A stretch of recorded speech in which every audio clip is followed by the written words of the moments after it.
Biblicamente, a vida de Jesus é dividida em 3 momentos: antes da encarnação, durante a encarnação e depois da encarnação. No meio cristão existe um debate em torno da pergunta: antes da encarnação, Jesus sempre existiu ou foi criado em algum momento? Muito dessa discussão passa por um interessante texto bíblico que está em Colossenses capítulo 1, verso 15. Este é a imagem do Deus invisível, o primogênito de toda a criação.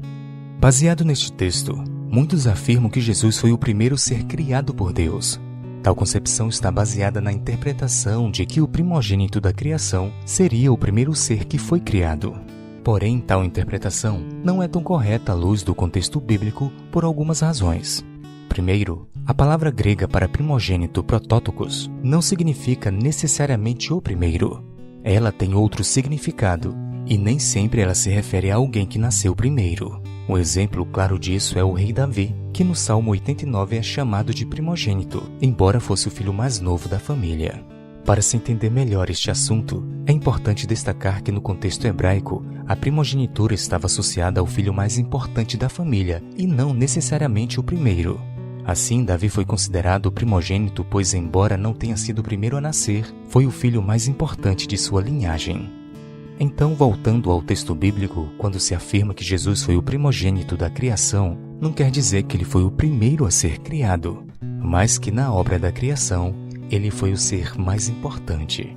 Esta interpretação é sustentada pelo verso seguinte. Veja: pois nele foram criadas todas as coisas, no céu e sobre a terra, as visíveis e as invisíveis, sejam tronos, sejam soberanias, quer principados, quer potestades. Tudo foi criado por meio dele e para ele. A palavra, pois, é a explicação da razão de Jesus ser chamado de primogênito. E o motivo é que ele foi quem criou tudo. Assim, o texto não está falando que ele foi criado, mas que ele foi quem criou. O mesmo princípio pode ser aplicado ao verso 18 deste mesmo capítulo, o qual declara que Cristo é o primogênito dentre os mortos. Claro que ninguém acreditaria que Jesus foi o primeiro a morrer. Isso porque a palavra primogênito aqui, novamente, não está se referindo ao primeiro, mas ao mais importante. Sem dúvida, a morte de Cristo foi a mais importante que aconteceu no universo. No contexto da criação, Cristo é o mais importante, porque ele foi o agente da criação. Ele que falou, haja luz, e ele foi quem tocou no barro para criar o ser humano. Atestando a eternidade de Jesus, Paulo conclui no verso 17. Ele é antes de todas as coisas. Nele, tudo subsiste.